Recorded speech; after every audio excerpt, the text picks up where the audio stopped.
Hola, buenas tardes. Muy bienvenidos, bienvenidas a este encuentro el día de hoy, lunes 19 de mayo.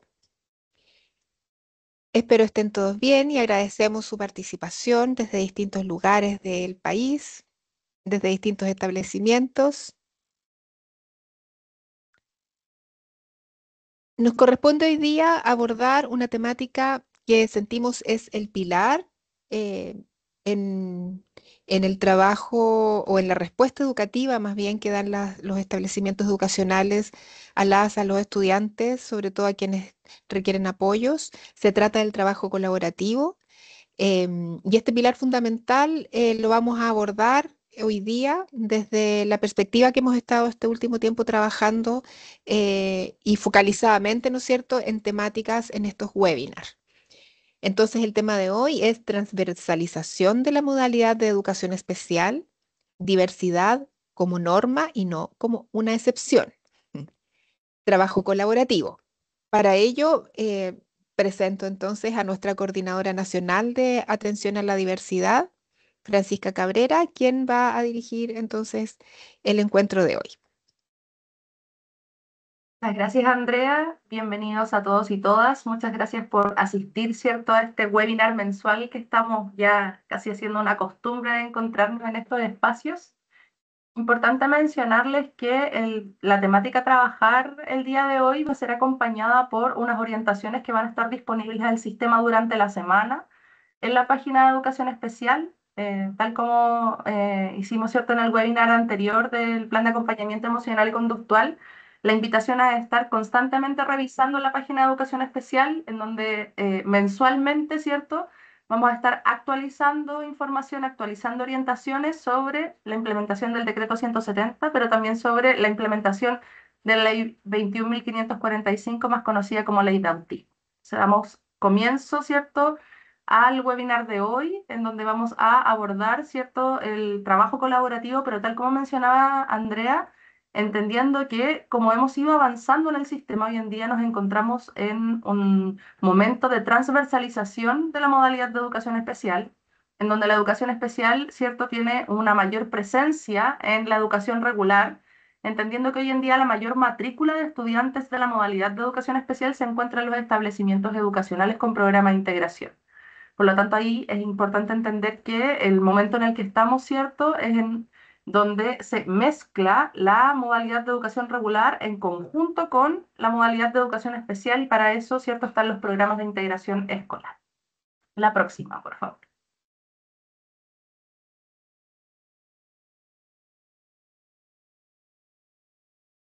El día de hoy, ¿cierto?, vamos a abordar contenidos generales sobre trabajo colaborativo, sobre todo haciendo hincapié en las horas de trabajo colaborativo que se dan a partir del decreto 170. Primero vamos a revisar consideraciones generales sobre el marco normativo, vamos a hablar de trabajo colaborativo, vamos a dar unos ejemplos, ¿cierto?, de trabajo colaborativo, mezclando distintos elementos en distintos tipos de establecimientos que pertenecen a la modalidad de educación especial.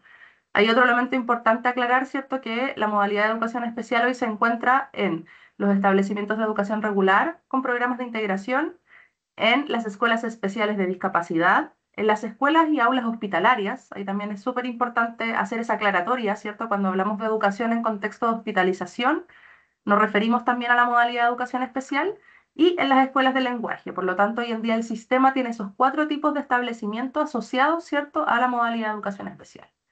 Y por último, vamos a abordar algunas de las preguntas que ustedes vayan dejando en el chat, ¿cierto? Entonces ahí les invito a poder dejar registradas sus preguntas para que el equipo pueda ir recopilándolas y así abrir un espacio de preguntas al final de la presentación. Vamos a comenzar entonces con las consideraciones sobre el marco normativo.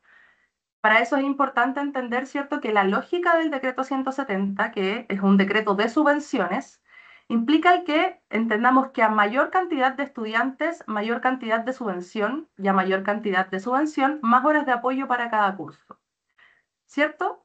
¿Cómo se operacionaliza esto en los establecimientos y cuáles son los procesos a los que podemos acceder? En primer lugar, tenemos la postulación regular, que hoy en día está abierta, ¿cierto?, hasta final del mes, si no me equivoco, hasta el 29 de mayo, en donde se abre plataforma de postulación, ¿cierto?, para el programa de integración, pero también estuvo abierta la postulación, ¿cierto?, al incremento de la subvención en educación especial. Pero al referirnos explícitamente a PIE, tenemos la postulación regular que nos permite 5 estudiantes con necesidades educativas de carácter transitorio y 2 estudiantes con necesidades educativas de carácter permanente. Esto es súper importante porque posterior a terminar el proceso de postulación regular, según el artículo 94, ¿cierto?, del decreto 170, se abre el proceso de postulación de excepcionalidades PIE. ¿Qué quiere decir esto? Que cuando tenemos 2 estudiantes o más de 2 estudiantes, ¿cierto?, con necesidades educativas especiales de carácter permanente, tenemos la posibilidad, ¿cierto?, de postular más a la plataforma.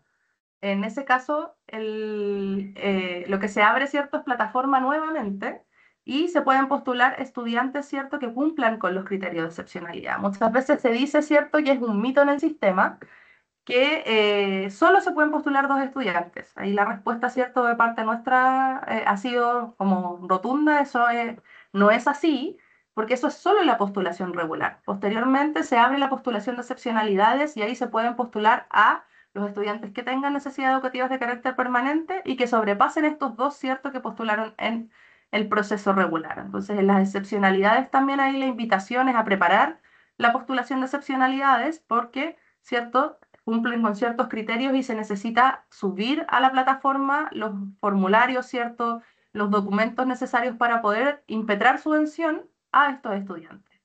Ahí también es importante que, como existe más subvención asociada, los apoyos tienen que estar desde el mes de marzo.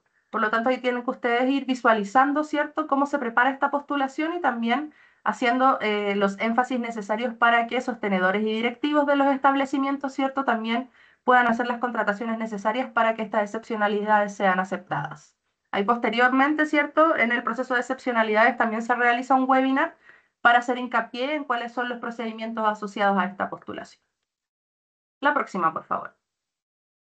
Importante también mencionarles, y esto también lo vamos a ir mencionando en distintos webinars que hemos realizado con la Unidad de Educación Especial, tenemos actualmente, ¿cierto?, un elemento asociado a los cupos del programa de integración, como les mencionaba en una primera instancia, ¿cierto?, en la postulación regular, son 5 estudiantes con necesidades educativas transitorias, 2 estudiantes con necesidades educativas permanentes, y tenemos ahí que entender que el mínimo para poder postular, ¿cierto?, a la subvención son estos 5 estudiantes con necesidades educativas transitorias. ¿Por qué este es el mínimo? Porque el decreto 170 está pensado en una lógica de subvenciones, en donde yo con esos 5 estudiantes, ¿cierto?, con las subvenciones asociadas a esos 5 estudiantes puedo pagar las horas mínimas de apoyo, ¿cierto?, que exige el decreto 170. Por lo tanto, todos los cursos que abran, ¿cierto?, los procesos asociados a la postulación y que no cuenten con esos 5 estudiantes con necesidades educativas de carácter transitorio en este momento, ¿cierto?, tienen una dificultad en el financiamiento.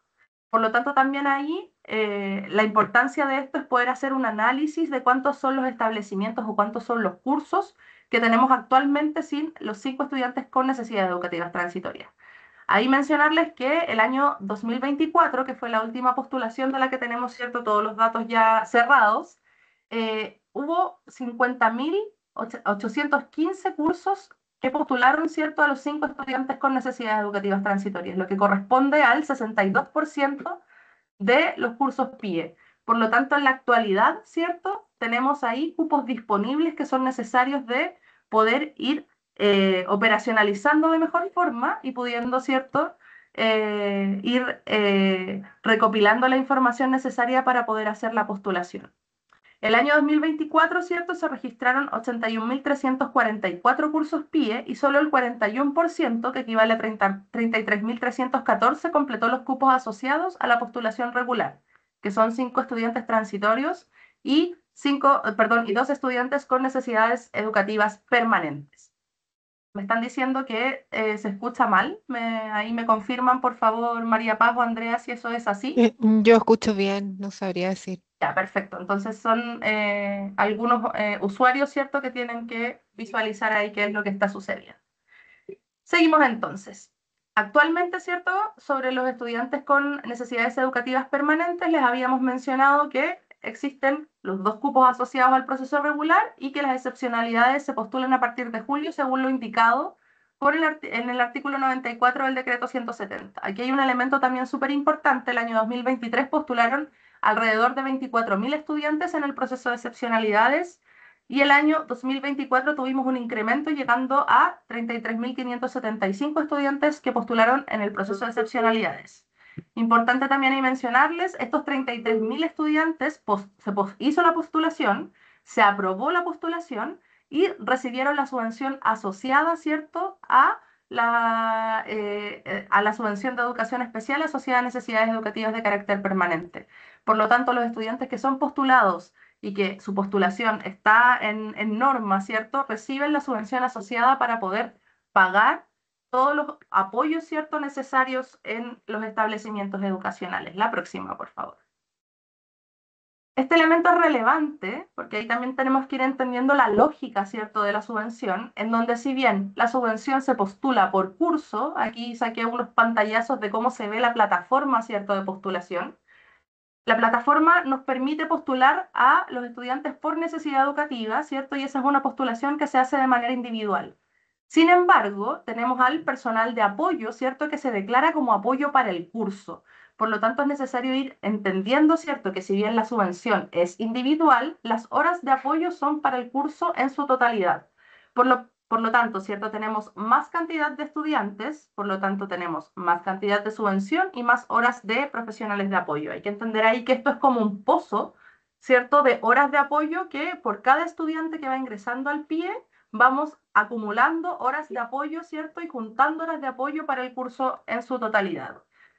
Acá les muestro también un ejemplo de declaración, ¿cierto?, de los profesionales de apoyo en una postulación en la plataforma, en donde si lo miramos con detención, ¿cierto?, tenemos 25 horas para una profesora de educación especial diferencial, 2 horas para asistentes técnicos, otro asistente técnico con 2 horas, ¿cierto?, terapeuta ocupacional, kinesiólogo, fonoaudiólogo, psicólogo. Como les decía, aquí vemos que se van acumulando, ¿cierto?, horas de apoyo en este pozo, ¿cierto?, de horas para los estudiantes y para el curso en su totalidad. Sobre la postulación PIE, entonces, y las horas de apoyo, si bien la postulación se postula por estudiante o la subvención se recibe por estudiante, las horas de apoyo son para cada curso. Y esta es la base, ¿cierto?, para que podamos empezar a hablar de la transversalización del trabajo colaborativo. Si nos vamos a el marco normativo en sí, ¿cierto? El decreto 170 es antes de la Ley de Desarrollo Profesional Docente, en donde la Ley de Desarrollo Profesional Docente es la que nos habla de trabajo colaborativo. Por lo tanto, ahí vamos viendo cómo desde el mismo marco normativo, ¿cierto?, vamos avanzando a entender que el trabajo colaborativo no es solo asociado a los programas de integración, sino que es una interacción, ¿cierto?, entre profesionales de la educación que implica, ¿cierto?, un trabajo asociado a los distintos profesionales y que va yendo más allá de la modalidad de educación especial. O sea, todo esto, ¿cierto?, es el contexto para poder empezar a hablar de trabajo colaborativo de ahora en adelante. Entender, ¿cierto?, que las horas de apoyo, en este caso del PIE, pero también en el caso de los equipos de convivencia escolar, ¿cierto?, las duplas psicosociales, el equipo de gestión. Hoy en día, ¿cierto?, tenemos distintos profesionales y asistentes de la educación dentro de los establecimientos que pueden trabajar en colaboración para poder encontrar una respuesta, ¿cierto?, educativa, poder diseñar una respuesta educativa que aborde las necesidades de los estudiantes y sobre todo los desafíos a los que se ven enfrentados, ¿cierto?, en las aulas, en el día a día del trabajo, ¿cierto?, de los establecimientos educacionales. La próxima, por favor. Con este contexto ya entonces podemos empezar a hablar sobre cuáles son las consideraciones generales sobre el marco normativo y qué vamos a entender de ahora en adelante como equipo de aula. ¿Por qué les hablo del equipo de aula, cierto? Históricamente hemos entendido, ¿cierto?, que el equipo de aula está conformado por algunos profesionales o asistentes de la educación que van trabajando en conjunto para poder dar respuesta a un curso determinado o estudiantes, ¿cierto?, que van requiriendo apoyos específicos. De ahora en adelante, ¿cierto?, tenemos que entender que las horas de apoyo son para el curso completo de los distintos equipos que, financiados por distintas subvenciones, van interviniendo en un curso en específico.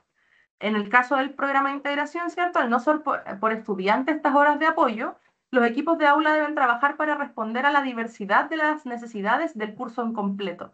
Se entiende por equipo de aula, ¿cierto?, al contexto, perdón, al conjunto de personas que trabajan en colaboración con la finalidad común de contribuir a mejorar la calidad de la enseñanza y de los aprendizajes de todo estudiantado en un marco de valoración de la diversidad y respeto por las diferencias individuales. Es importante también que ahí podamos hacer el nexo con la cartilla del plan de acompañamiento emocional y conductual, que fue el webinar, ¿cierto?, del mes pasado, y que fue también la cartilla de orientaciones que salió desde el área de atención a la diversidad en el Ministerio de Educación, en donde vamos avanzando a entender, ¿cierto?, que el equipo de aula son todas las personas que van realizando, ¿cierto?, algunas acciones que tienen la finalidad común de mejorar la calidad de la enseñanza y los aprendizajes de todo el estudiantado. La próxima, por favor.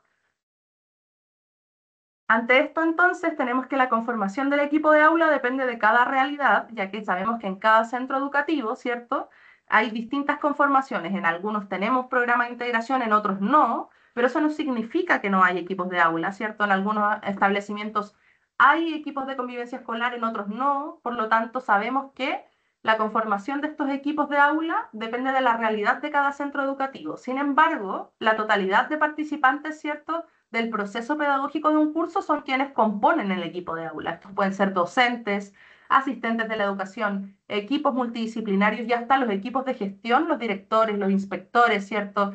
Son parte de los equipos de aula. Y vuelvo a insistir en poder invitarles a revisar, ¿cierto?, el webinar del mes pasado, en donde un equipo de gestión, donde la directora de un establecimiento en conjunto con el inspector, ¿cierto?, nos presentaron el cómo ellos abordan los planes de acompañamiento emocional y conductual de la ley de autismo.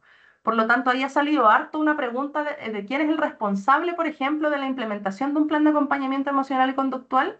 Estamos también ahí acostumbrados, ¿cierto?, en el sistema a que sea una sola persona la responsable de la implementación de ciertos elementos. Y ahí también es importante mencionarlo desde el programa de integración, ¿cierto? Muchas veces se dice ya, ¿quién es el responsable de la implementación del plan de acompañamiento, perdón, de los planes de adecuación curricular individual, de los PASI? O sea, la idea es que sean los equipos de aula los que son los responsables de la implementación de una estrategia que sirva, ¿cierto?, de un plan que sirva para el acompañamiento de una trayectoria educativa. Por lo tanto, tenemos que ir avanzando a que no sea una sola persona la responsable de implementar las distintas normas, sino que sean los equipos de aula los que en conjunto trabajen para poder responder a la diversidad de estudiantes. Y ahí también sabemos que para esto es necesario poder dar orientaciones que permitan, ¿cierto?, contar con los tiempos, contar con el financiamiento necesario para poder avanzar hacia el trabajo colaborativo. La próxima, por favor. Para esto también es importante, ¿cierto?, para ir entendiendo estas lógicas, ¿cierto?, de ir avanzando hacia la construcción de comunidades inclusivas, ¿cierto?, a ir avanzando hacia la construcción de equipos de aula, es necesario tener en cuenta, cuando hablamos de trabajo colaborativo, cuáles son las normativas que fundamentan el trabajo colaborativo. En primer lugar, tenemos, ¿cierto?, la Ley General de Educación, y acá es importante también que visualicen que cuando hablamos de marco normativo, muchas veces tenemos una línea cronológica, ¿cierto?, que vaya de año en año y que sea en orden las normativas que van dando como nuevos elementos para poder ir entendiendo estos conceptos, sino que muchas veces aparecen a destiempo, ¿cierto? Tenemos algunas normas más actuales y otras más antiguas que nos permiten ir haciendo una comprensión más acabada de lo que entendemos por trabajo colaborativo. En primer lugar, tenemos la Ley de Educación, ¿cierto? La Ley General de Educación del 2009, en donde a partir de sus tres principios de calidad de la educación, de equidad del sistema educativo y de diversidad nos van hablando, ¿cierto?, de los elementos necesarios para poder ir entendiendo que la clave para poder tener una educación de mejor calidad es el trabajo colaborativo. Hoy en día, ante los desafíos que tenemos, ¿cierto?, en la educación en el país, es fundamental poder trabajar en colaboración porque también, ¿cierto?, según el Objetivo de Desarrollo Sostenible número 4, que nos mandata, ¿cierto?, avanzar hacia la construcción de comunidades educativas inclusivas y una educación de calidad, entendemos que este objetivo, ¿cierto?, o llegar a una educación de mejor calidad es casi imposible de manera individual. Lo que tenemos que hacer, ¿cierto?, es poder avanzar en colaboración con los distintos profesionales y asistentes de la educación que están dentro de los establecimientos para lograr una respuesta de calidad que permita dar, ¿cierto?, una respuesta educativa a todos los estudiantes que lo requieren. En segundo lugar, tenemos el Sistema de Desarrollo Profesional Docente del año 2016, que reconoce el trabajo colaborativo como parte del ejercicio docente y del desarrollo profesional. Tenemos el Decreto 170 del año 2010, en donde el trabajo colaborativo, ¿cierto?, lo fija para poder atender a tres procesos fundamentales, perdón, a dos procesos fundamentales. El primero, de evaluación diagnóstica integral, y el segundo, en donde se establecen 3 horas de trabajo colaborativo por curso para la planificación conjunta. Y este va a ser uno de los énfasis, ¿cierto?, que va a tener esta presentación, este webinar y estas orientaciones que van a salir durante esta semana para poder clarificar el cómo se utilizan estas 3 horas de trabajo colaborativo y cuál es el fin de estas horas de trabajo colaborativo para poder aportar a la diversificación de la enseñanza. Y volvemos a insistir, ¿cierto?, en esta lógica de que las horas de apoyo son del curso, por lo tanto, en las 3 horas de trabajo colaborativo que hay por curso, los docentes de aula regular, en conjunto con los profesionales del programa de integración, tienen que en conjunto, ¿cierto?, planificar para la diversidad del estudiantado. En el decreto 83, ¿cierto?, del año 2015 se subraya la oportunidad de que el trabajo colaborativo, ¿cierto?, y la importancia del trabajo colaborativo tienen una relación directa con la diversificación de la enseñanza y el proceso de toma de decisiones para la implementación de adecuaciones curriculares. Por último, tenemos el decreto 67 del año 2018, ¿cierto?, en donde nos habla del trabajo colaborativo para la toma de decisiones de los planes de acompañamiento. Es importante en el artículo 11 y 12, ¿cierto?, del decreto 67 están estipulados los planes de acompañamiento para las trayectorias educativas y cómo tenemos que trabajar en colaboración para poder elaborar en conjunto con la comunidad educativa el reglamento de evaluación de los establecimientos educacionales. Entonces, en todos estos elementos, ¿cierto?, del marco normativo o en todos estos cuerpos normativos encontramos elementos asociados al trabajo colaborativo y que son los que finalmente hoy en día rigen en las comunidades educativas para que los equipos de gestión y los sostenedores, ¿cierto?, puedan ser capaces de dar las condiciones mínimas para que el trabajo colaborativo sea una interacción que permita a los profesionales poder desarrollar capacidades y también poder dar respuesta al sistema educativo. La próxima, por favor. ¿Qué entenderemos de acá en adelante, ¿cierto?, por trabajo colaborativo? El trabajo colaborativo, ¿cierto?, en educación es una forma de interacción profesional planificada, continua y recíproca entre los miembros del equipo docente, orientada a diseñar e implementar estrategias pedagógicas que respondan a la diversidad del estudiantado, con el fin de eliminar las barreras para el aprendizaje y favorecer la participación de todos los estudiantes, favoreciendo a su vez el desarrollo profesional de los docentes mediante el diálogo y la reflexión conjunta. Por lo tanto, ¿cierto?, la definición de trabajo colaborativo que hoy en día estamos impulsando como Ministerio de Educación es esta, el poder entender que el trabajo colaborativo implica una interacción profesional planificada, ¿cierto? ¿Y a qué nos referimos con una interacción profesional planificada? En reflexión docente, ¿cierto?, en horas de planificación, es donde se da la interacción, ¿cierto?, de trabajo colaborativo y en donde los docentes, los asistentes de la educación en su conjunto toman, ¿cierto?, decisiones para poder dar respuesta a los estudiantes que asisten a los establecimientos educacionales. Por lo tanto, la planificación y el contar con los tiempos para trabajar en colaboración es fundamental. La próxima, por favor. ¿Qué entendemos entonces por trabajo colaborativo, cierto? Haciendo ya un resumen y un desglose también de este concepto.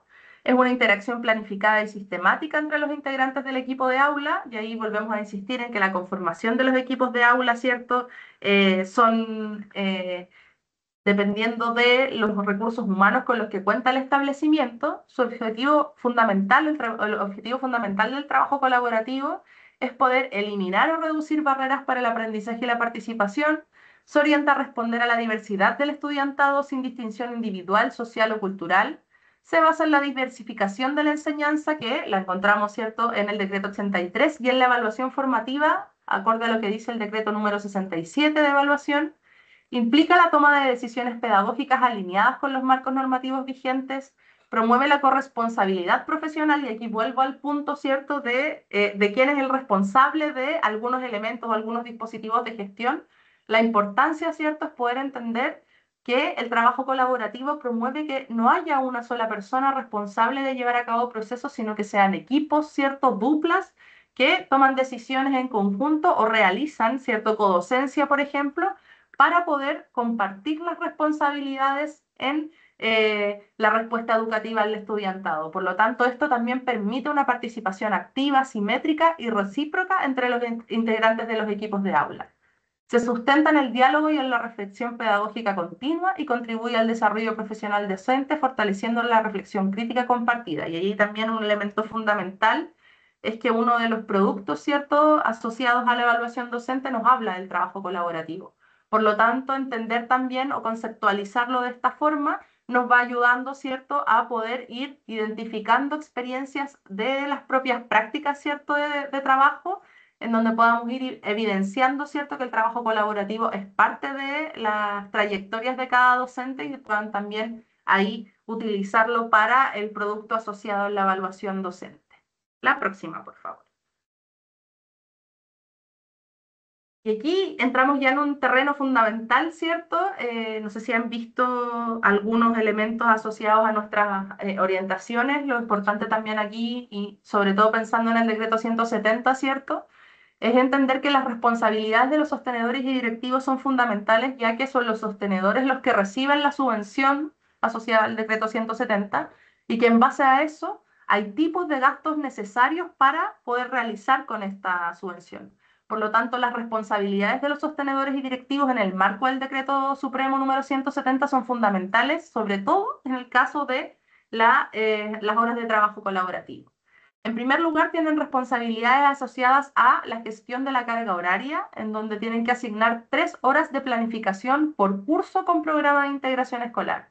Es importante, ¿cierto?, que el curso que tiene estas horas de apoyo de las que hablamos al principio, también cuenta con 3 horas, ¿cierto?, que son financiadas por el decreto número 170 con la subvención de educación especial, para que el docente de aula regular trabaje en conjunto, ¿cierto?, con un profesional del programa de integración para planificar en conjunto respuestas educativas y para poder planificar en conjunto la diversificación de la enseñanza. En este caso, ¿cierto?, también tiene la responsabilidad de que las horas lectivas deban respetar la proporción legal entre las horas lectivas y no lectivas de cada establecimiento, ¿cierto? Perdón, de cada se me enredó la de cada docente. En el caso de los docentes, ¿cierto?, de aula regular o los docentes de asignatura, tienen que tener la consideración, ¿cierto?, de la proporción legal y al mismo tiempo de los docentes de educación diferencial o los docentes del programa de integración. Las horas, ¿cierto?, de trabajo colaborativo del programa de integración deben destinarse efectivamente a la planificación conjunta. ¿Qué quiere decir esto? Que tienen que ambos profesionales, el docente de asignatura o el docente de educación regular, en conjunto con un profesional del programa de integración. ¿Y por qué digo profesional? Porque no es solamente, ¿cierto?, la educadora diferencial, sino que también puede ser la fonoaudióloga, kinesióloga, terapeuta ocupacional, cualquier profesional contratado en el programa de integración, ¿cierto?, puede trabajar en colaboración en estas horas asignadas al curso. Y es importante aquí hacer este énfasis. Si no se usan adecuadamente, pueden ser reasignadas y convertidas en horas lectivas frente a curso para los docentes de enseñanza regular. ¿Por qué este elemento es importante? Las horas de trabajo colaborativo para los docentes de educación regular son consideradas como horas de trabajo lectivo. Y eso tiene que ser considerado al momento de hacer la planificación, ¿cierto?, de las horas de apoyo, ¿cierto?, y los horarios de los docentes. Si un docente no asiste a la planificación, no adhiere, ¿cierto?, a los elementos asociados a los principios del programa de integración, no cambia sus prácticas, no llega, ¿cierto?, a planificar con los docentes o con los asistentes de la educación del programa de integración, es importante poder reasignar estas horas de trabajo colaborativo a docentes que tienen, ¿cierto?, la disposición a trabajar en conjunto. Y acá este elemento es fundamental, porque al momento de construir comunidades educativas inclusivas, estamos hablando de un cambio de cultura, ¿cierto? Un cambio de cultura organizacional, un cambio de cultura en los establecimientos educacionales. Por lo tanto, es importante, ¿cierto?, el poder utilizar los recursos humanos, los recursos económicos, para poder alcanzar el objetivo, ¿cierto?, de ir construyendo comunidades educativas inclusivas. Y para eso muchas veces tenemos que superar las barreras actitudinales. Al mismo tiempo, ¿cierto?, al hablar de barreras actitudinales, sabemos que hay docentes que no adhieren, ¿cierto?, a las estrategias de trabajo colaborativo o no le dan, ¿cierto?, la importancia a los programas de integración y a los docentes que trabajan día a día, ¿cierto?, en los programas de integración. Por lo tanto, si estas horas no son usadas de forma adecuada, deben reasignarse. Y para eso el acompañamiento, ¿cierto? Y la evaluación constante de parte de los directivos y sostenedores es fundamental porque quienes tienen que tomar este tipo de decisiones son los sostenedores y directivos, que finalmente son quienes velan por que los recursos, ¿cierto?, asociados al decreto 170, que vuelvo a insistir, es el decreto de subvenciones de la educación especial, sean bien utilizados, ¿cierto? Y puedan rendir cuentas finalmente de cómo se utilizan y cómo esto impacta positivamente en el aprendizaje de todos y todas en los establecimientos educacionales. Por lo tanto, aquí los elementos fundamentales, ¿cierto? O los elementos importantes sobre la gestión de la carga horaria, es importante poder manejarlos y poder, sobre todo para las coordinaciones del programa de integración, tenerlos muy en cuenta al momento de trabajarlos en conjunto con los directivos y poder traspasárselo a los sostenedores, ¿cierto?, de los establecimientos educacionales. Y por eso también la invitación, ¿cierto?, ahí es a poder compartir posteriormente este webinar, este PPT, ¿cierto?, poder utilizarlo en en las distintas instancias que ustedes, ¿cierto?, tienen de reflexión docente y de trabajo en colaboración para que pueda ser masificado y pueda ser entendido en totalidad, ¿cierto?, en el sistema educativo. Y también mencionarles que todos los webinars, ¿cierto?, del área de atención a la diversidad son grabados, son disponibilizados por YouTube y y ahí también tenemos en la página de Educación Especial siempre noticias en donde vamos compartiendo los documentos, el PPT utilizado para que también ustedes puedan utilizarlo en las distintas instancias en su establecimiento. La próxima, por favor. Otro elemento fundamental aquí es la responsabilidad de sostenedores y directivos, ¿cierto?, con respecto a la planificación y el trabajo colaborativo. En primer lugar, tenemos que tener la consideración de que las horas, ¿cierto?, de planificación o las horas de trabajo colaborativo asociadas al decreto 170 son en base a las necesidades del estudiantado, favoreciendo la colaboración docente. Y acá hay un elemento importantísimo porque son en base a las necesidades del estudiantado y no a las necesidades de los y las docentes de los establecimientos. ¿Qué quiere decir eso? Si en un curso, por ejemplo, tengo un estudiante con discapacidad motora, ¿cierto?, que requiere acompañamiento en las horas de educación física o requiere diversificación de la enseñanza en las horas de educación física, se le asignan, ¿cierto? O el sostenedor en conjunto con los directivos pueden tomar la decisión de que esas horas se le asignen al profesor o profesora de educación física en conjunto con la kinesióloga o con la terapeuta ocupacional, ¿cierto?, de, el programa de integración y en conjunto planifiquen, ¿cierto?, la respuesta educativa para todo el estudiantado, pero con especial énfasis en el estudiante con discapacidad motora.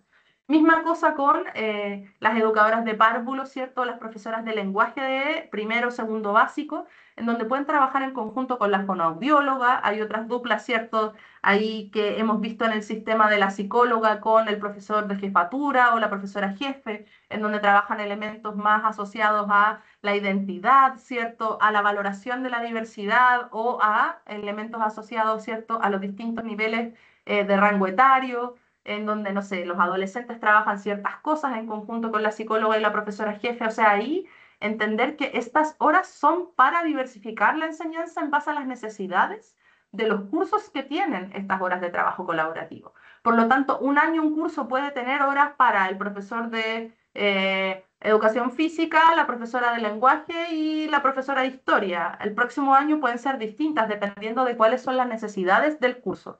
Por lo tanto, ahí la responsabilidad, ¿cierto?, de sostenedores y directivos es poder ir asignando estas horas acorde a las necesidades de los cursos. En segundo lugar, tenemos que la coordinación PIE es la responsable de gestionar las horas asociadas, ¿cierto?, al decreto número 170. Por lo tanto, es el actor principal en la toma de decisiones sobre a quién se le dan las horas y sobre el acompañamiento también de las horas, ¿cierto? Si nos vamos al libro de registro, que es el tercer punto que dice acá, el libro de registro PIE habla de que es el docente que recibe las horas, ¿cierto?, de planificación colaborativa el que completa el libro. Por lo tanto, no es el profesional del PIE o el profesional de apoyo el que completa estas horas, ¿cierto?, de trabajo colaborativo, sino que en este apartado del libro de registro es el docente de aula regular quien debe registrar el trabajo que se realiza. Por lo tanto, ahí la coordinación PIE, ¿cierto?, de cada establecimiento tiene que hacer un acompañamiento, ¿cierto?, y una revisión constante de que esta evidencia quede en el lugar que corresponde y que sea realizada, ¿cierto?, por el profesional que corresponde, que en este caso es el profesor o profesora de asignatura. También deben, ¿cierto?, los sostenedores y directivos dar el énfasis, ¿cierto?, y el reconocimiento a la coordinación PIE para poder ser parte de la toma de decisiones asociadas a la implementación del programa de integración en los establecimientos educacionales. Y al mismo tiempo, tienen que crear las condiciones organizativas adecuadas en los establecimientos, los tiempos protegidos para el trabajo colaborativo, los espacios, ¿cierto?, los recursos asociados para poder avanzar en la planificación conjunta que permita la diversificación de la enseñanza. Para esto también deben considerar que las horas de trabajo colaborativo ojalá se realicen fuera del horario lectivo general para que, ¿cierto?, los docentes involucrados o los docentes y asistentes de la educación involucrados puedan tener los tiempos necesarios, ¿cierto?, para poder trabajar en colaboración y no sean enviados a cubrir cursos cuando, ¿cierto?, algún docente falta. Estas horas de trabajo colaborativo son fundamentales para la diversificación, por lo tanto tienen que estar protegidas para que los equipos de aula, ¿cierto?, en este caso las duplas de codocencia, puedan realizar el trabajo que corresponde en las horas asignadas. Por último, ¿cierto?, asegurar que los equipos docentes tengan coincidencia en horas no lectivas para reunirse. Muchas veces hemos visto que en los horarios, ¿cierto?, ya el profesor X con el profesor Y tienen horas para trabajar en conjunto, pero no tienen ningún bloque de coincidencia para poder juntarse a planificar en conjunto. Por lo tanto, los sostenedores y directivos deben construir, ¿cierto?, los horarios y dar los recursos necesarios, ¿cierto?, y los tiempos necesarios para poder realizar esta labor que es fundamental para la respuesta educativa a la diversidad del estudiantado. Por lo tanto, es necesario asegurar, ¿cierto?, que exista una coincidencia en las horas para que este trabajo se pueda llevar a cabo. La próxima, por favor. Por último, la última responsabilidad de sostenedores y directivos, ¿cierto?, es la promoción de la colaboración, en donde tienen que fomentar la colaboración constante entre los docentes, equipos de apoyo, asistentes y directivos. Como les mencionaba, ¿cierto?, el trabajo en colaboración es la base para la educación de calidad y para la construcción de comunidades educativas inclusivas. Hoy en día, con los desafíos de los establecimientos educacionales, con el desafío de la educación en estos tiempos, ¿cierto?, donde hay tantos elementos asociados a dificultades de salud mental en el estudiantado, a vulnerabilidad psicosocial, ¿cierto?, pero también a la preparación de los docentes y también el estrés, ¿cierto?, que puede producir ciertas situaciones en los establecimientos. La colaboración es fundamental para poder enfrentar todo este tipo de situaciones. Por lo tanto, es importante que sostenedores y directivos, ¿cierto?, fomenten la colaboración y también integren distintos programas, ¿cierto?, en las prácticas educativas regulares. Por ejemplo, hoy en día el programa de integración escolar o el programa de educación intercultural bilingüe están dentro de los establecimientos.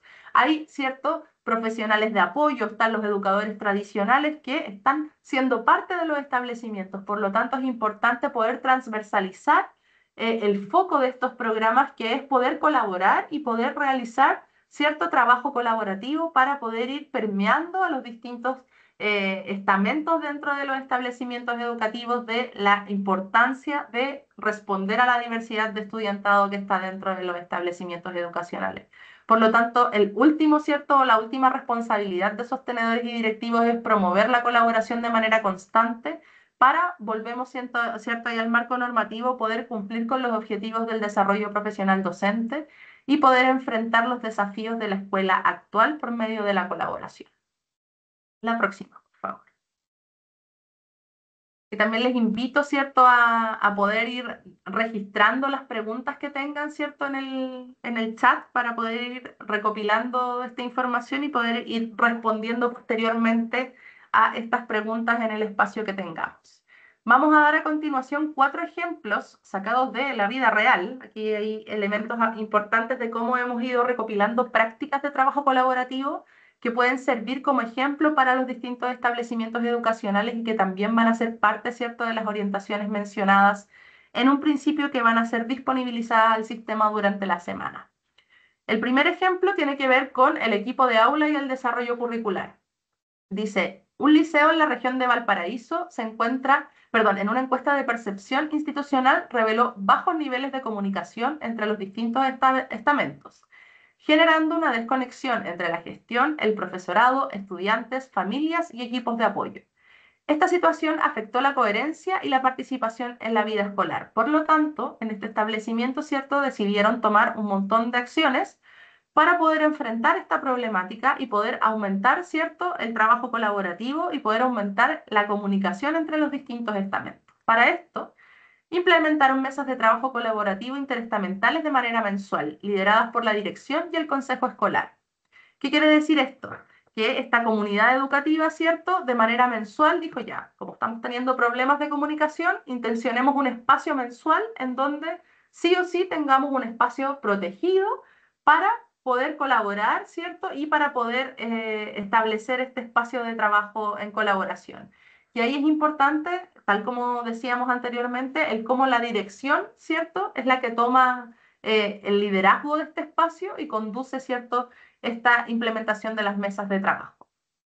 El enfoque de estas mesas, ¿cierto?, tienen como clave el proyecto educativo institucional, como la convivencia educativa inclusiva. O sea, este establecimiento, ¿cierto?, toma como eje principal el poder revisar, ¿cierto?, qué es lo que dice el PI, y ahí también volvemos, ¿cierto?, a algunos elementos mencionados en la ley de autismo, en donde, ¿cierto?, se tienen que estar revisando constantemente los dispositivos de gestión de los establecimientos, como son el proyecto educativo institucional, para poder entender, ¿cierto?, cuál es la misión, cuál es la visión y cuál es los pasos a seguir, ¿cierto?, o la meta que busca ese establecimiento educacional. En este caso, ¿cierto?, participan representantes de diversos estamentos, el equipo directivo, los docentes, el programa de integración, los asistentes de la educación, el centro de estudiantes y el centro de madres, padres y apoderados. Es decir, el trabajo colaborativo acá, ¿cierto?, se amplió, o este espacio protegido para la colaboración no es solo a quienes intervienen directamente en un curso, sino que a quienes también son parte de la comunidad educativa, como el centro de estudiantes y el centro de madres, padres y apoderados. En estas mesas de trabajo, ¿cierto?, se revisaron casos de discriminación y se realizó un análisis diagnóstico del plan de gestión de la convivencia.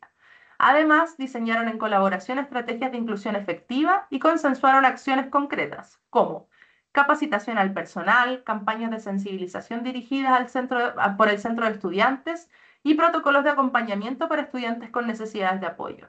Además de esto, sistematizaron propuestas por la encargada de convivencia, presentaron ciertas propuestas en las reuniones ampliadas del equipo de gestión para poder implementarlas y crearon una bitácora digital de seguimiento accesible a todos los estamentos para garantizar transparencia y continuidad.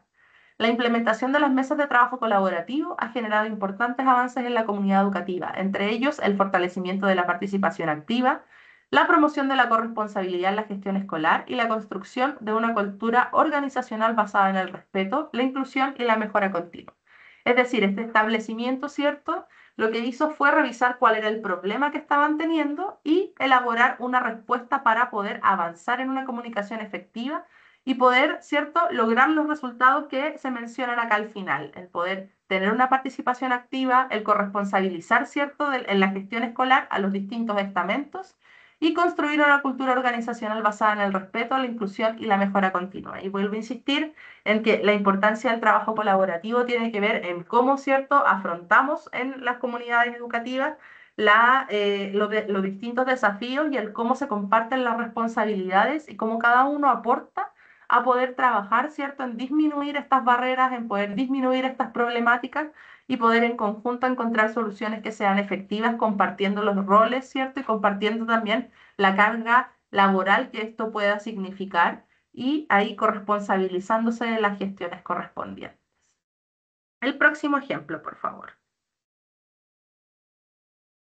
Aquí tenemos un ejemplo, ¿cierto?, en educación especial, porque ahí también es necesario enfatizar, y ahí vuelvo a insistir, ¿cierto?, en que la modalidad de educación especial está presente en los establecimientos de educación regular, ¿cierto?, con programa de integración en las escuelas especiales de discapacidad, y en las escuelas y aulas hospitalarias en el caso de educación escolar.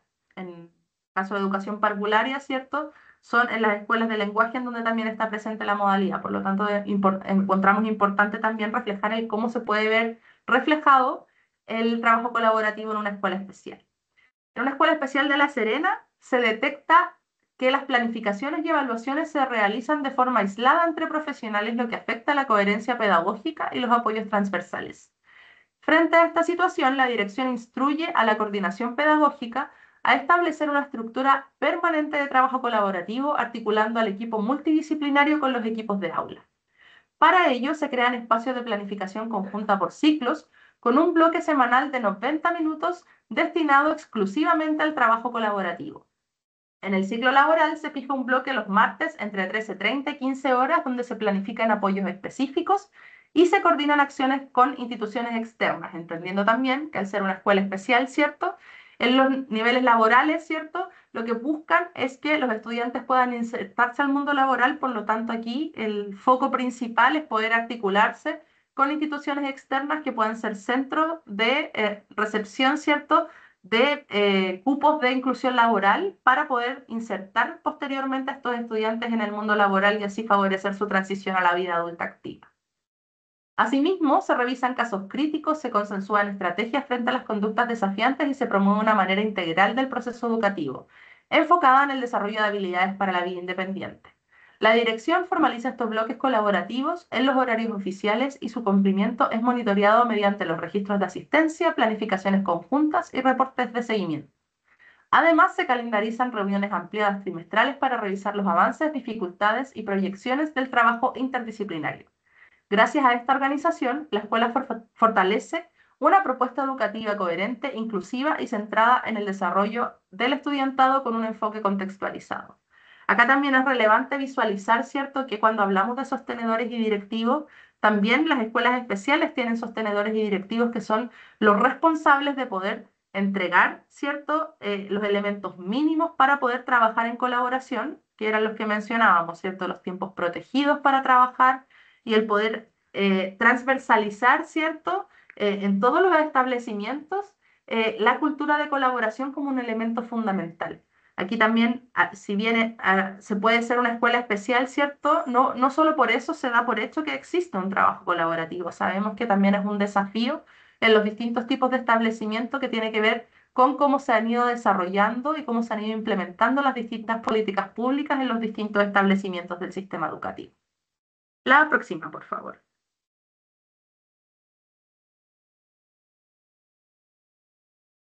La tercera experiencia tiene que ver con un trabajo colaborativo interinstitucional. En el marco del decreto 67, ¿cierto? Un servicio local de educación pública implementa una estrategia de trabajo colaborativo entre una escuela con programa de integración, una escuela especial y una escuela hospitalaria, para poder garantizar la continuidad y la pertinencia de las trayectorias educativas de estudiantes con discapacidad y problemas de salud mental, especialmente aquellos con diagnóstico de graves alteraciones en las relaciones y las comunicaciones. Muchos estudiantes requieren ingresos temporales a la escuela hospitalaria por indicación psiquiátrica y luego retornan a su establecimiento de origen, lo que implica que una coordinación estrecha entre las tres instituciones educativas es un elemento fundamental para la garantía de las trayectorias. Dentro de las estrategias, ¿cierto? Tienen que la escuela especial deriva estudiantes a la escuela con programa de integración escolar, cuando se detectan avances que permiten su inclusión parcial o total en contextos menos restrictivos. Es decir, acá la escuela especial, ¿cierto?, de este servicio local hace un análisis exhaustivo de los casos que están dentro o están recibiendo respuesta educativa dentro de las escuelas especiales y cuando ven que hay avances significativos, ¿cierto?, los derivan a la escuela con programa de integración, a la escuela regular, para que el estudiante, ¿cierto?, continúe su trayectoria educativa en una escuela regular con programa de integración que pueda darle los apoyos necesarios para la continuidad de los niveles educativos. La escuela especial y la escuela con PIE pueden enviar y derivar, ¿cierto?, estudiantes a la escuela hospitalaria con el respaldo médico. Es importante ahí también mencionar que en las escuelas hospitalarias, para poder hacer su ingreso, es necesario que sea el médico tratante el que solicite el ingreso a la escuela hospitalaria. Por lo tanto, acá, en esta articulación de este servicio local, ¿cierto?, la escuela especial y la escuela con programa de integración en los estudiantes que tienen dificultades de salud mental y un diagnóstico asociado, pueden realizar ingresos, ¿cierto?, a la escuela hospitalaria siempre que esté el respaldo médico necesario para hacer este ingreso o esta matrícula, ¿cierto?, en la escuela hospitalaria. Importante ahí también mencionar, en el sistema las escuelas hospitalarias, ¿cierto?, son las únicas que permiten que los estudiantes hoy en día tengan una matrícula en dos establecimientos al mismo tiempo, más conocido como colisión de matrícula. Las escuelas hospitalarias, ¿cierto?, brindan el servicio educativo en donde es por un momento, de manera transitoria, ¿cierto?, y posterior a el proceso de hospitalización, los estudiantes vuelven a incorporarse a la escuela regular o a la escuela especial, dependiendo de dónde estén matriculados. Por lo tanto, en el sistema aparecen matriculados en dos establecimientos al mismo tiempo, que puede ser la escuela regular y la escuela hospitalaria, o la escuela especial y la escuela hospitalaria. Por lo tanto, ahí también hay otra oportunidad de trabajo colaborativo en donde los equipos de cada establecimiento, ¿cierto?, de la escuela hospitalaria y la escuela de origen, puedan trabajar en conjunto para articularse y poder acompañar esas trayectorias educativas. Aquí también el retorno a la escuela, ¿cierto?, de origen se realiza con una coordinación interinstitucional, tal como les mencionaba, ¿cierto?, asegurando la continuidad de apoyos. Y para el seguimiento de los casos se realizan reuniones mensuales interinstitucionales entre los equipos de las tres escuelas para poder actualizar los planes de acompañamiento, definir ajustes razonables y coordinar estrategias pedagógicas. Es decir, en este servicio local, la escuela regular con PIE, la escuela hospitalaria y la escuela especial se reúnen mensualmente para hacer revisiones de los casos que comparten, ¿cierto? Y poder realizar los ajustes necesarios, poder actualizar los planes de acompañamiento y poder tomar decisiones en conjunto que permitan la proyección y la protección de estas trayectorias educativas. Participan equipos de aula en estas reuniones y cuando es pertinente, profesionales de la salud, ¿cierto?, que son pertenecientes a el espacio de salud en donde está la escuela hospitalaria. Que esto permite anticipar transiciones y diseñar apoyos personalizados para estos estudiantes que los puedan acompañar, ¿cierto?, para poder reincorporarse al establecimiento educativo regular o especial. Se planifica un retorno gradual centrado en el bienestar, ¿cierto?, del estudiante. Y gracias a esta articulación, el servicio local ha logrado reducir los síntomas, la sintomatología, ¿cierto?, de los estudiantes y se ha trabajado efectivamente con las familias que han eliminado barreras para el aprendizaje, permitiendo respuestas pedagógicas contextualizadas y coherentes con sus procesos terapéuticos, más allá del tipo de establecimiento, ¿cierto?, que es el que realiza la respuesta educativa. Por lo tanto, aquí hay otra experiencia, ¿cierto?, de trabajo colaborativo en base al decreto 170 y el cómo distintos tipos de establecimiento pueden ir articulándose para poder dar respuesta educativa a los estudiantes. Vamos con el último ejemplo. Ahí también les invito a dejar preguntas en el chat para que después Andrea Pérez, profesional de la Unidad de Educación Especial, pueda recopilar estas preguntas y podamos responderlas, ¿cierto?, al terminar esta presentación. Nuestro último ejemplo de trabajo colaborativo recopilado del sistema, ¿cierto?, tiene que ver con el trabajo en escuela regular con PIE. En un liceo de la región de Arequipa, Parinacota, la dirección de la unidad técnico-pedagógica detectó la falta de trabajo colaborativo entre docentes de aula común y profesionales del programa de integración escolar. Para abordarlo, se coordinó la elaboración de los horarios docentes junto con la coordinación PIE, considerando la distribución de estudiantes con necesidades educativas especiales y los apoyos requeridos y también las prioridades institucionales. Como resultado, se establecieron bloques fijos semanales de trabajo colaborativo de al menos 90 minutos para cada equipo de aula. En primero medio A, por ejemplo, se asignó un bloque los jueves donde participan docentes y especialistas para planificar, ajustar evaluaciones, coordinar intervenciones y vincular a las familias.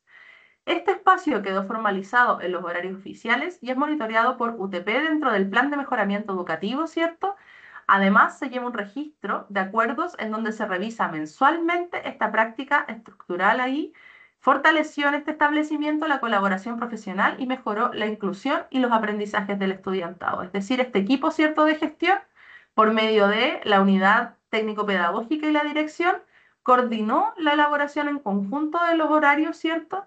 Lo pusieron en su plan de mejoramiento educativo y pudieron llevar un registro apropiado para poder hacer un acompañamiento constante en la mejora de las prácticas de trabajo colaborativo.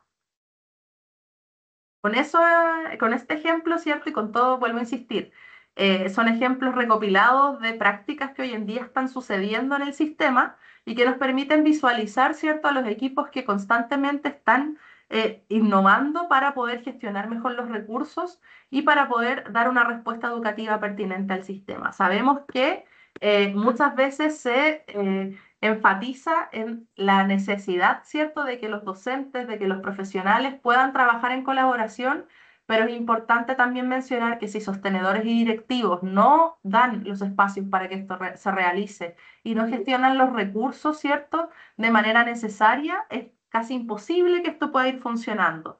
Los sostenedores y directivos son los responsables, ¿cierto?, de poder formar a los profesionales y de poder hacer que las cosas que la política pública dice puedan verse reflejadas en el sistema educativo.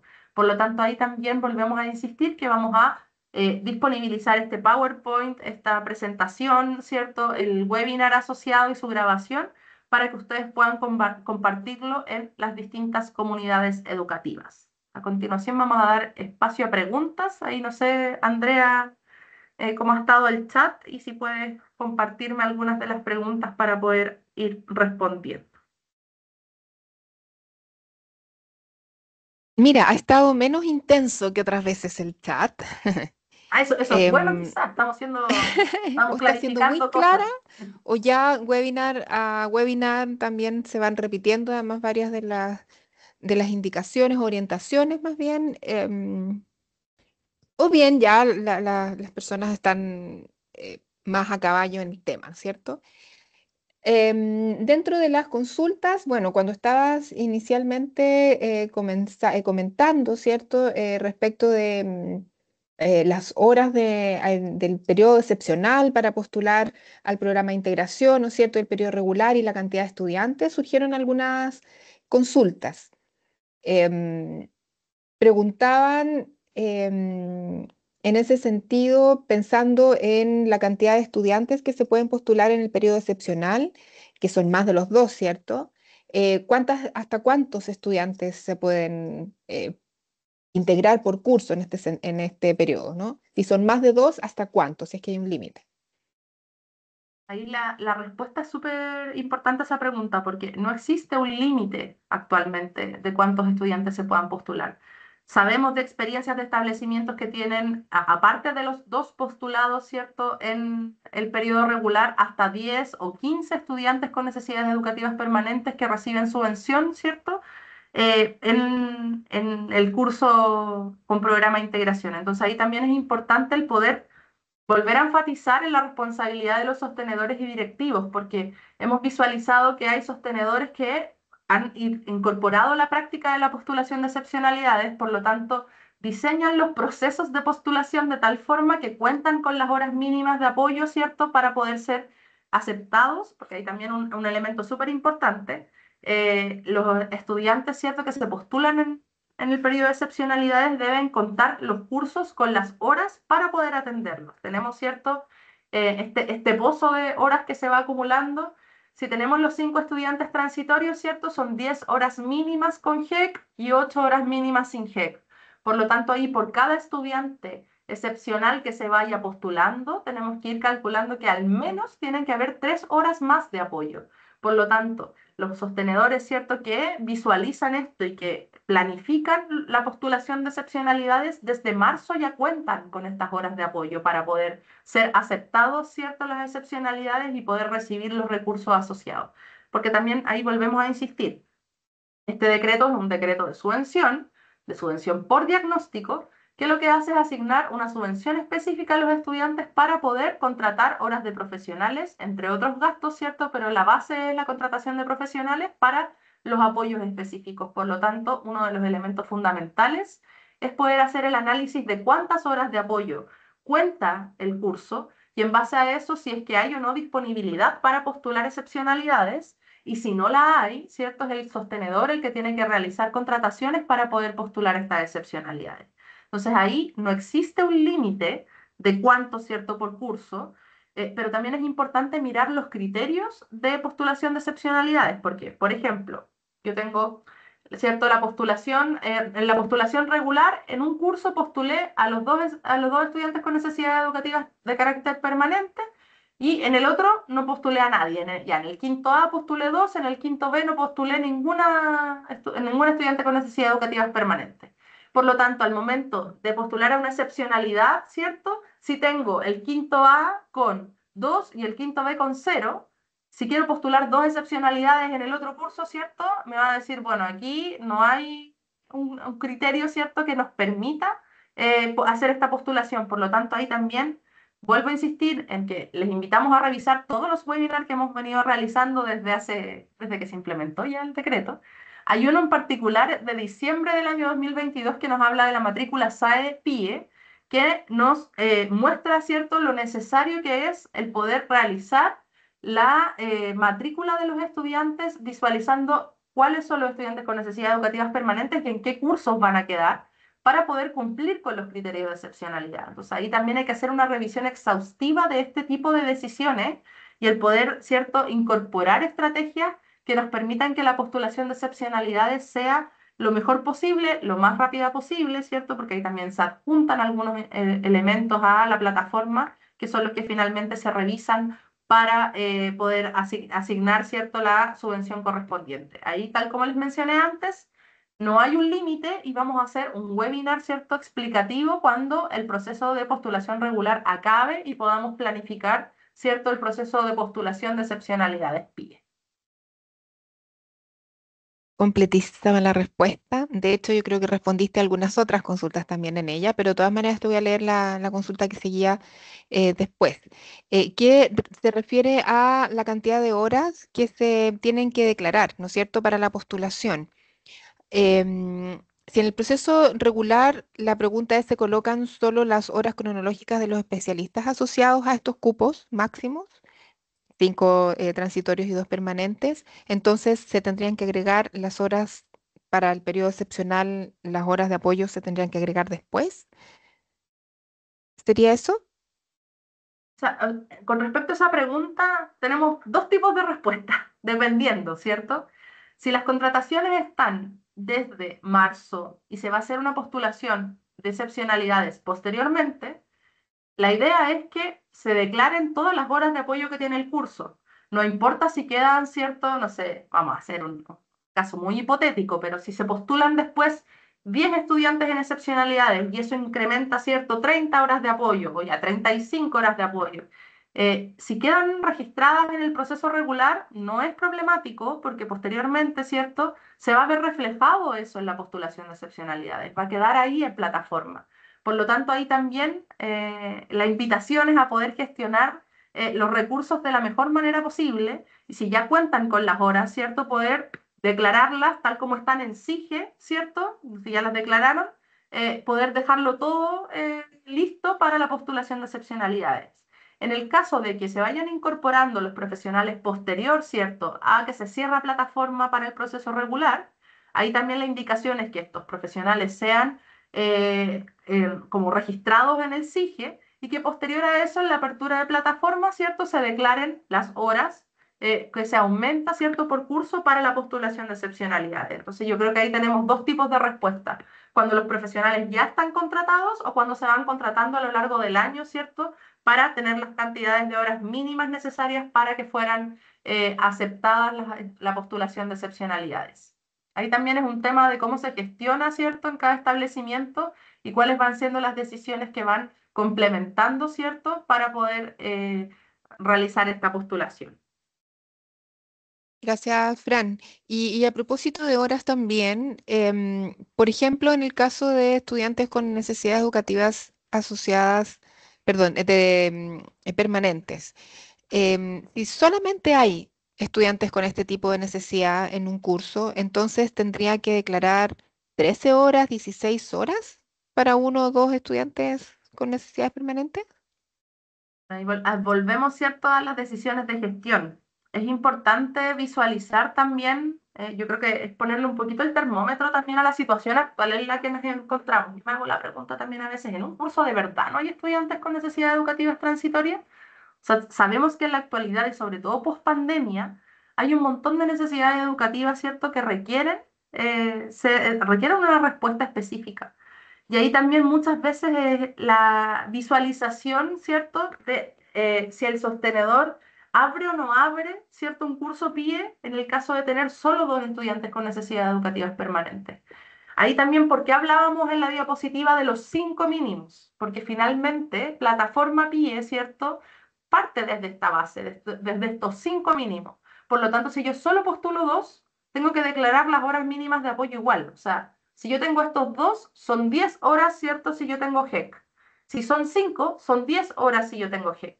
Pero la subvención que recibo si tengo dos, son dos estudiantes con subvención. En cambio, si yo tengo cinco, recibo cinco estudiantes con subvención. Entonces ahí también es ir mirando que, vuelvo a insistir, el decreto 170 es un decreto de subvenciones por diagnóstico. Por lo tanto, ¿cierto? Más, y ahí volvemos a la frase, ¿cierto?, de inicio. A mayor cantidad de estudiantes, mayor cantidad de subvención, a mayor cantidad de subvención, mayor cantidad de horas de apoyo. Y ahí también es importante ir visualizando, ¿cierto?, que hay, o que lo que está declarado en el decreto 170 son las horas mínimas de apoyo. Si un sostenedor hace un análisis financiero y dice, mira, a mí en realidad con toda esta postulación me alcanza para tener más horas de lo que dice el mínimo, excelente. O sea, ahí tenemos una buena práctica de gestión de los recursos. El punto es el poder visualizar que hoy en día los datos, ¿cierto?, nos dicen que hay cupos disponibles de los 5, ¿cierto?, transitorios que están hoy en día estipulados por el decreto. Por lo tanto, la idea, ¿cierto?, es poder postular de la mejor manera posible para contar con la subvención adecuada, para contar, ¿cierto?, con los recursos asociados que nos permitan un buen financiamiento del programa y poder tener, ¿cierto?, la subvención necesaria para pagar los sueldos de los profesionales finalmente, que son los que incorporan los programas de integración. Bueno, y junto con eso refuerzo una respuesta para una consulta que justamente dice relación con lo que estabas comentando. Dice la consulta si un curso no tiene los 5 estudiantes con NEA transitorias como mínimo, ¿quedaría fuera de la postulación? No, ¿no es cierto lo que tú acabas de decir? No es que quede fuera de la postulación, en ningún caso, pero probablemente va a ser más complejo poder financiar el mínimo de horas de apoyo que debe tener para el curso, que son 10 de todas maneras, ¿no es cierto? Entonces ahí a tratar de mejorar la gestión, y la cantidad de estudiantes también ayuda a tener una mayor subvención en ese sentido. Em, Hay algunas inquietudes respecto de las horas también, pero en relación con si son lectivas para los profesionales, docentes de aula, ¿no es cierto? Las 3 horas de trabajo colaborativo para ellos son lectivas. ¿Por qué no son lectivas para los profesores del PIE? ¿No es cierto? Y hay varias inquietudes respecto de eso, porque parecieran, dice alguno de los un comentario, que entonces quedan sin horas para planificar, a diferencia de los docentes, ¿no es cierto?, de aula, que tienen sus horas no lectivas aparte. Claro, aquí ¿Cómo en el poder caso, orientar aquello? claro, en el caso de los docentes de aula regular, ¿por qué son lectivas? Es también pensando en esta lógica, ¿cierto?, de que las horas son del curso. Por lo tanto, las horas se le asignan a los docentes según las necesidades del curso, y estas horas finalmente son un beneficio de tener programa de integración. Son una invitación, ¿cierto?, al trabajo colaborativo, al cambio de las prácticas, al aprovechar estos espacios para contar con otro profesional, ¿cierto?, que pueda retroalimentar el trabajo, que pueda enriquecer el trabajo conjunto. Por lo tanto, es un beneficio finalmente para los docentes de educación regular el poder contar con un profesional, ¿cierto?, que esté ahí trabajando codo a codo en la respuesta educativa al curso, ¿cierto?, que atienden en conjunto. En el caso de los profesionales, sobre todo las educadoras diferenciales, ¿cierto?, estas horas son, si lo tomamos como muy, cómo se construye un horario, ¿cierto?, de una profesora de educación especial, estas horas son las únicas horas que tienen de planificación. Por lo tanto, ahí también es importante en cómo las coordinaciones PIE y en cómo vamos viendo que estas horas no son solamente para las educadoras diferenciales, el cómo se va dando, ¿cierto?, estas horas a los asistentes de la educación, entendiendo también que el trabajo del programa de integración es un trabajo pedagógico, no es clínico, ¿cierto? Las intervenciones que se realizan en los establecimientos educacionales tienen un objetivo pedagógico para si bien hay profesionales que son del área salud, ¿cierto? En los centros de salud es donde se hace rehabilitación, en los centros de salud es donde se hace terapia. En los establecimientos educacionales lo que tenemos que realizar, ¿cierto?, son diversificación de la enseñanza, respuestas pedagógicas para los estudiantes. Por lo tanto, los asistentes de la educación también pueden tener horas de planificación colaborativa. Tal como mencionaba, ¿cierto?, kinesiólogos con profes de educación física, fonoaudiólogas con las profesoras de lenguaje, con las educadoras de párvulo, terapeuta ocupacional con profesores de tecnología, psicólogas con jefatura, con religión, ¿cierto? Para trabajar distintos elementos. Entonces, al momento de gestionar estas 3 horas por curso, la coordinación PIE, ¿cierto? Puede ir visualizando la posibilidad de ir estas 3 horas, ¿cierto? Ya, si una profesora PIE tiene 3 cursos, en total, si le doy las 3 horas por curso, serían 9 horas. Esas 9 horas probablemente sean las únicas de planificación que tenga esa profesora PIE. Por lo tanto, hay también volver, ¿cierto?, a los elementos de gestión. Si yo por cada uno de esos cursos le doy una hora a los asistentes de la educación, por ejemplo, en el tercero A, ¿cierto? Se libera 45 minutos o una hora de hora no lectiva, ¿cierto? Para la profesora del curso en donde puede atender apoderados. Acá se libera otra en donde puede, ¿cierto? Planificar aula de recursos. Y acá se libera otra en donde puede, no sé, hacer trabajo o llenar el libro PIE, por ejemplo. O sea, ahí la importancia de cómo ir gestionando, ¿cierto? Los recursos que tenemos y el cómo ir mejorando o optimizando, ¿cierto?, estos recursos disponibles, es también la labor, ¿cierto?, de sostenedores, de directivos y de coordinación PIE, entendiendo que son parte de los equipos de gestión, ¿cierto?, en casi todos los establecimientos. Sabemos que en algunos todavía eso no sucede, pero ahí la importancia es poder ir revisando los recursos disponibles y el cómo se va articulando todas las horas de trabajo disponibles para poder facilitar también el trabajo de los distintos profesionales que son parte del programa de integración. Fran, y en el caso de las escuelas especiales, ¿también es necesario tener 3 horas por profesionales para el trabajo colaborativo, teniendo en cuenta que los diferentes profesionales no están todos los días de la semana? ¿Cómo se puede organizar mejor el horario y que sea lo legal? Pregunta Claro, Carol Contreras. ahí también lo necesario es entender los distintos funcionamientos, ¿cierto?, de las distintas escuelas que pertenecen a la modalidad de educación especial. En el caso, ¿cierto?, de las escuelas especiales, quien es la jefatura, ¿cierto?, o la profesora de asignatura, es la educadora diferencial. Por lo tanto, ahí también la gestión del trabajo colaborativo tiene que ser en reflexión pedagógica, en reuniones de curso, ¿cierto?, pensando en los equipos de aula, el cómo poder organizar los tiempos disponibles, ahí también como mencionábamos en la experiencia, ¿cierto?, rescatada de una escuela especial, es que los sostenedores y directivos puedan tomar como determinación el ir protegiendo espacios para el trabajo colaborativo, que sabemos que es tan necesario, ¿cierto?, el poder articular que eso suceda, porque estas 3 horas por curso, ¿cierto?, son para el programa de integración. Eso no está presente, ¿cierto?, en las escuelas especiales, porque funcionan, ¿cierto? Como en este caso, como en la escuela regular funcionan las horas de jefatura, las horas de asignatura. Por lo tanto, ahí la invitación también es poder ir protegiendo espacios de reflexión y vuelvo a enfatizar, ¿cierto?, a lo que dice la Ley de Desarrollo Profesional Docente, que se protejan espacios de reflexión docente, que se aprovechen al máximo las reuniones semanales o mensuales, ¿cierto?, que se vayan fijando en los equipos directivos para poder avanzar en una respuesta educativa que permita la colaboración entre los distintos profesionales.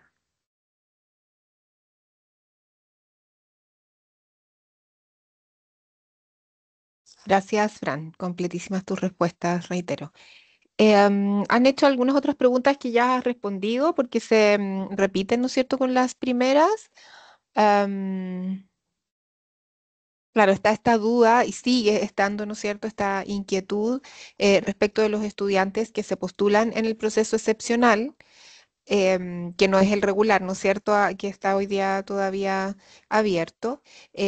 Pero claro, ¿cómo se van a declarar horas ahora si, sobre todo dice aquí, sin GEC no tenemos tiempo para nada?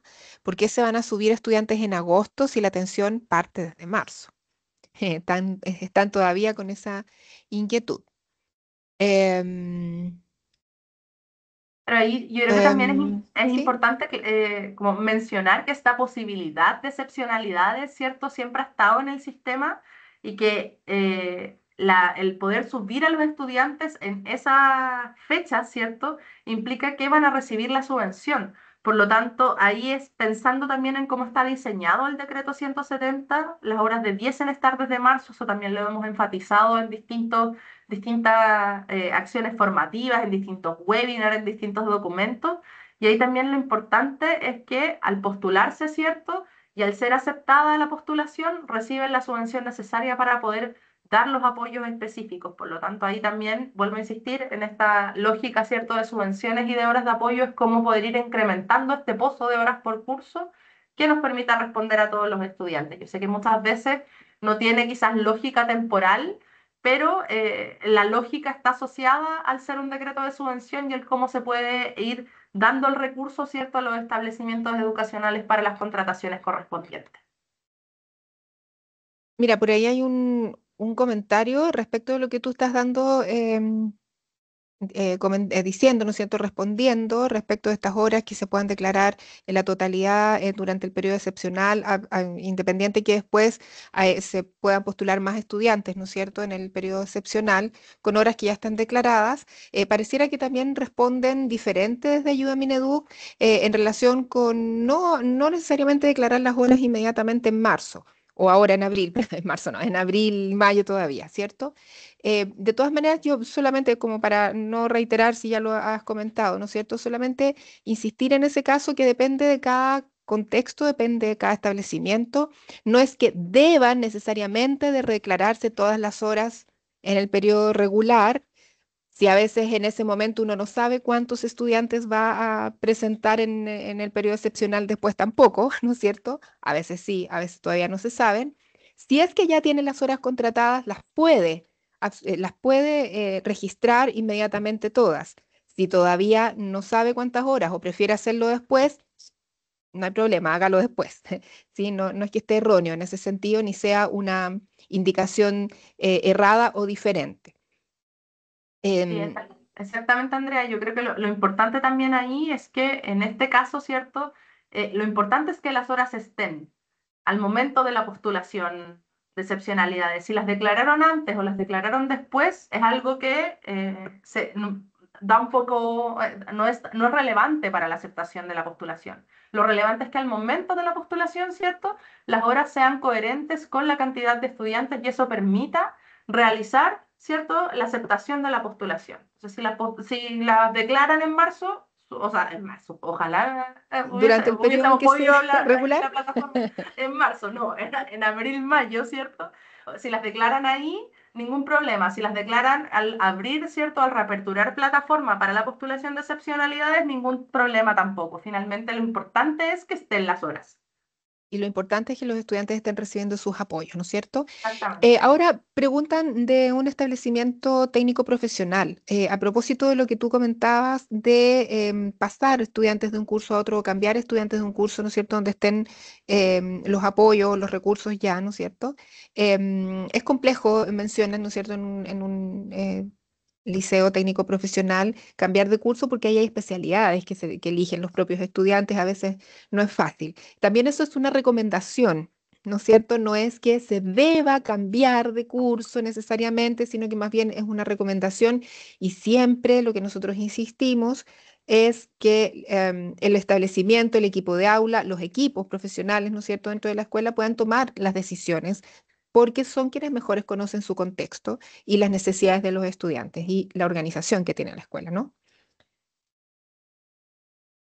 Yo creo que ahí un elemento relevante que tú también mencionas y que mencionamos también antes, es que nuestra recomendación es en base a la matrícula, al momento de la matrícula. Es cuando tenemos que visualizar que esto no nos pase. Pero si pasa, sobre todo en educación técnico profesional, hay que revisar todos los criterios de excepcionalidad. Finalmente tenemos hoy en día, si no me equivoco, 9 criterios disponibles, ¿cierto?, para poder postular a una excepcionalidad. Y finalmente, en los liceos técnicos profesionales, las decisiones son de los estudiantes. Si toman una especialidad, tiene que ver con su proyecto de vida, ¿cierto? Con su formación específica. Por lo tanto, ahí, ¿cierto? El criterio de excepcionalidad probablemente que utilicen sea otro, ¿cierto? No que que no había, por ejemplo, cupo disponible en el otro curso, sino que tenemos 9 criterios que nos permiten hacer la postulación de excepcionalidad y que al momento de ustedes hacer la postulación, se tiene que definir cuál es el criterio que van a utilizar. Entonces ahí la invitación, ¿cierto?, es a revisar nuevamente la página de educación especial y poder visualizar estos 9 criterios. Igual también les comentamos que al momento de subir la noticia, ¿cierto?, en la página de educación especial, Con este webinar vamos a adjuntar, ¿cierto? Los 9 criterios o en realidad es un documento que habla sobre la postulación de excepcionalidades y que ahí se comentan cuáles son los criterios para poder postular. También lo vamos a adjuntar Que están en ahí la página web para... también, ¿sí? En la pestaña que tiene que Exactamente, ver con el periodo de excepcionalidad. Mira, hay una pregunta exactamente. interesante que también siempre aparece como inquietud, que es respecto a qué profesores se le asignan estas horas de trabajo colaborativo. Dan un ejemplo, por ejemplo, en este caso, ¿no es cierto?, de la profesora de inglés en primer ciclo, que solo hace el taller de speaking, pero la necesidad de los estudiantes es fundamental por las necesidades que tienen, ¿no es cierto? Entonces, ¿se pueden dar las horas de trabajo colaborativo, por ejemplo, a esta profesora? Claro que sí, las horas de trabajo colaborativo se asignan en base a las necesidades de los estudiantes. O sea, si el equipo de gestión, si la coordinación pide, si el equipo pide en su totalidad, ¿cierto? En conjunto con, o sea, los equipos de aula definen que en realidad esa es la necesidad del curso, o sea, ¿es eso finalmente o es eso lo que manda? O sea, aquí también importante es entender que nosotros como Ministerio de Educación, ¿cierto? Orientamos para la toma de decisiones en base a las políticas públicas disponibles. Nosotros no vamos a decir quién tiene que tomar las horas, ¿cierto? Porque no conocemos a la totalidad de estudiantes, quienes mejor conocen, ¿cierto?, las necesidades de sus estudiantes son los equipos de aula, ¿cierto? Son los docentes, entonces quienes tienen que tomar ese tipo de decisiones finalmente son los equipos de aula en base a las necesidades de sus estudiantes. Por lo tanto, esa profesora de inglés que hace solo ese taller, ¿puede tener las horas? Puede tener las horas. O sea, ahí lo importante, ¿cierto?, es responder a las necesidades del estudiantado y poder articular de la mejor forma posible los apoyos y los recursos disponibles para avanzar, ¿cierto?, en una respuesta educativa pertinente.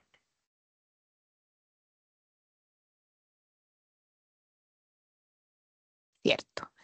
Mira, hay algo también que es interesante, que también aparece harto como inquietud, em, que se me perdió aquí. Ah, si un sostenedor puede decidir no abrir pie en algún curso en particular. Actualmente el ideal, ¿cierto?, es poder dar respuesta educativa a todos los estudiantes que requieran y que tengan un diagnóstico, ¿cierto?, asociado en la recepción de subvención.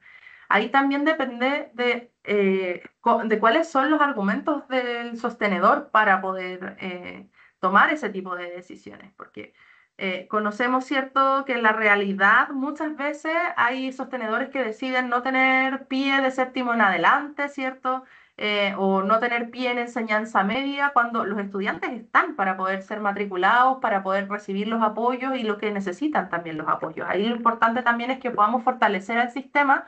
Actualmente, ¿cierto? El decreto 170 es voluntario para los sostenedores, por lo tanto, ahí, ¿cierto? Ese tipo de decisiones tienen que ser bien fundamentadas y visualizar si es que no están vulnerando un derecho, ¿cierto?, a los estudiantes que requieren de apoyos específicos. Por lo tanto, ahí también la invitación es a empoderarse con el marco normativo, ¿cierto? Defender algunas decisiones que sabemos que, sobre todo a quienes están ligados a los programas de integración, les toca ahí como fundamentar normativamente, constantemente, ¿cierto?, algunas decisiones de los sostenedores y directivos y en nuestro deber también como Ministerio de Educación poder compartir, ¿cierto?, todos los elementos normativos asociados. Hoy en día se puede, efectivamente. El punto es si esa decisión de parte de ese sostenedor vulnera o no vulnera el derecho a la educación, ¿cierto? De calidad, a una educación inclusiva, ¿cierto? Y que respete las necesidades de los estudiantes, o no lo vulnera. Por lo tanto, ahí también volvemos a insistir en la importancia de utilizar los recursos disponibles, ¿cierto? El poder visualizar si eso vulnera un derecho o no, el poder levantar las alertas correspondientes, comunicarse, ¿cierto? Quizás con los departamentos provinciales o levantar las alertas para poder proteger las trayectorias educativas de los estudiantes que requieren apoyo específico. Para ir terminando, ya quedan solo 5 minutos. Había una pregunta al comienzo, pero que se escapaba un poco de todas estas inquietudes, ¿no?, que iban en una misma línea. En relación a profesionales asistentes de la educación, aquí se mencionan los terapeutas ocupacionales en particular, si van a aparecer normas como específicas que orienten aquella labor, ¿no?, de un profesional en particular. En la actualidad, ¿cierto? El decreto 170 no define cuáles son los roles y funciones de cada profesional, porque volvemos a insistir, es un decreto de subvenciones que finalmente lo que busca, ¿cierto?, es que se contraten profesionales según las necesidades específicas de apoyo educativo que tengan los estudiantes que pertenecen a un curso.